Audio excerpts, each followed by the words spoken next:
Hi everyone and welcome to this quick video on our new maintenance module.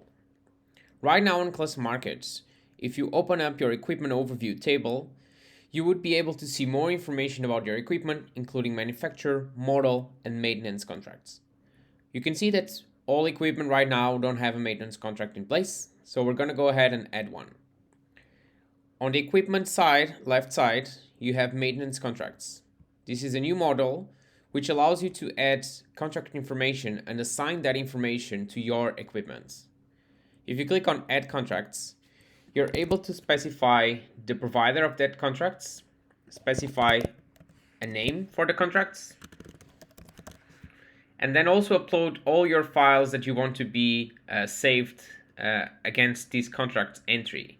So I'm just going to go ahead and select a quick contract. This can be a PDF, could be screenshots, could be CSV files, XML files, and so on.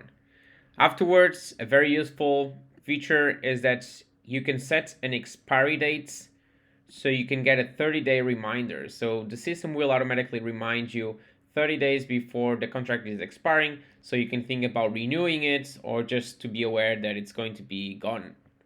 Afterwards, you can tell the system which kind of maintenance this contract is covering, so you also have a record of that, and then simply select the instruments that are under these maintenance contracts. Afterwards, click on Add Contracts. You now see the entry for the contract here, and if you go to the overview, you now see that the HPLC is now covered by a contract that expires on the 31st of October 2023. If you go into these equipments and click on Edit, the equipment now has also a module called Maintenance, which allows you to either remove the association with the contract that we have just associated, or to simply change providers or change contracts if you have more than one in place. You can also use this section to assign contracts to equipment that don't have one yet.